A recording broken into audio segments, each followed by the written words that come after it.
a few years ago when Leanna started to think about and hear about this fear that in December of 2012 the Maya calendar was going to come to an end and the world was going to end, she was concerned that kids, especially Latino kids in this country, not be sort of attached to some great fear coming out of Mexico and Latin America.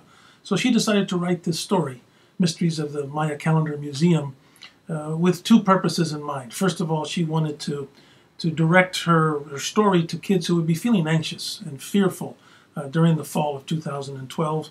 And secondly, give them good information about the Maya calendar and the Maya culture so they could both feel good about their lineage, but also have some good information about it, but also not feel afraid.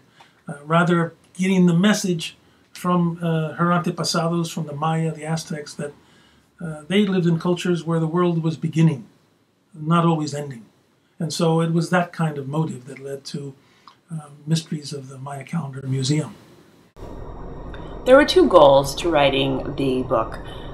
First, we wanted to provide some basic information about the Maya culture and specifically about the complex Maya calendar system.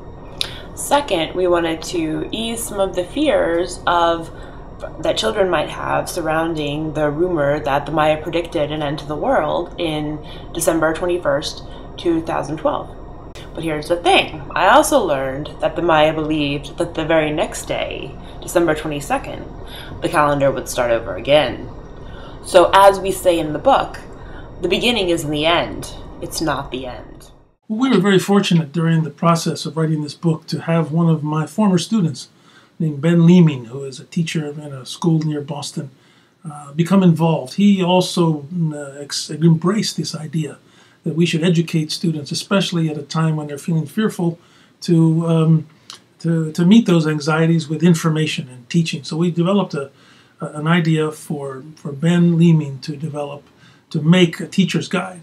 And this teacher's guide was directly related to the book, and it gives middle school teachers a series of creative exercises that they can do with their students in order to, first of all, learn what is the Maya calendar. Actually, there were 3 Maya calendars at least. What were the different Maya calendars? How did they interact? What did they look like? What were some of the gods and the numbers associated with the calendar? Not only that kind of information, but giving kids a chance to journal and write about their learning experiences as they get exposed to what we call Maya mathematics. So there's journaling, there's Maya mathematics, there's a chance to relate their daily experience with calendars to the Maya calendars. For instance, when you learn that the Maya have 3 calendars, well, you think that that's unusual, but really kids today, they have multiple calendars too. They have the year calendar and they have the school calendar. And if they play sports, they got the sports calendar. And so in this teacher's guide, you have a chance to relate the daily life of these kids to the daily life of Maya kids through following the possibilities for making calendars, doing journaling, and other kinds of things.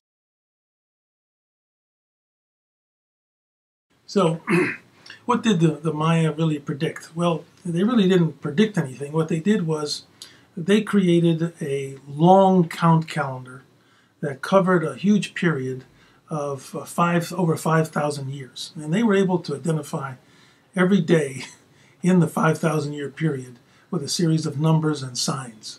So they were really intensely involved in measuring time. This great calendar round happens to come to an end sometime in late December of 2012.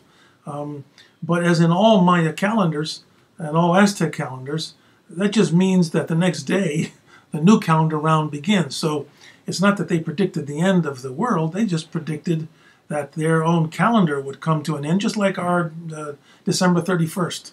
1999 was the end of a 1,000-year period.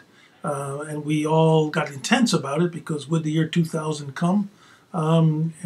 People tend to get anxious at those times.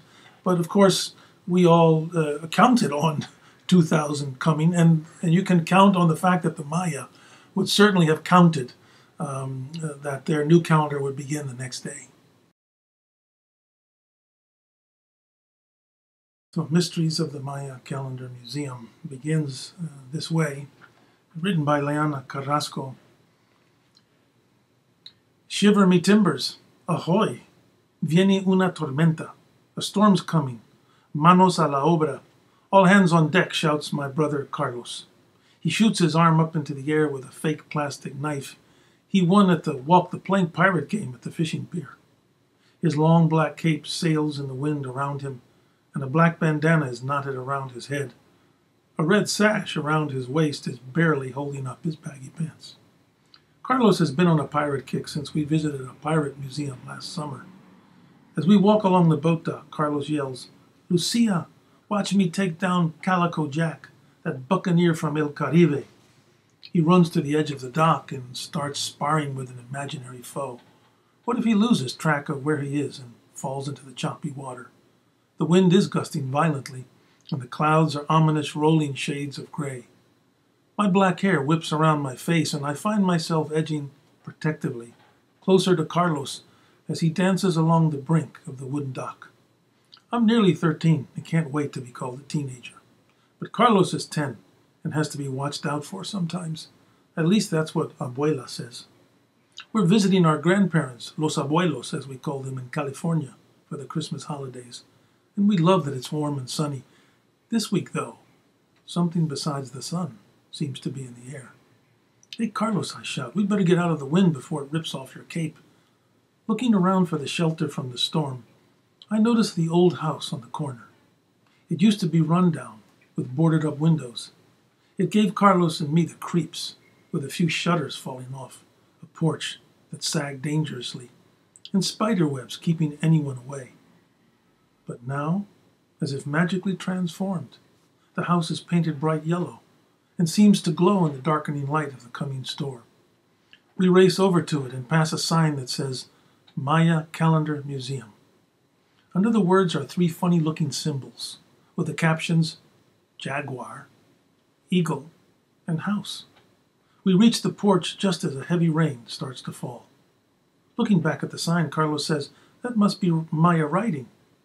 He points to the sign with one hand and reaches for the doorknob of the Maya Museum with the other. "The museum is closed," I say. "I guess we'll just have to hang out on the porch until it stops raining." Carlos and I put our noses to the glass door and peer in. At first, I only see my own wide blue eyes turned black by the reflection of the glass. I'm nervous that someone might be on the other side looking back at me, but there's no one. Out of the corner of my eye, I notice a funny greenish glow that slowly brings the room into view.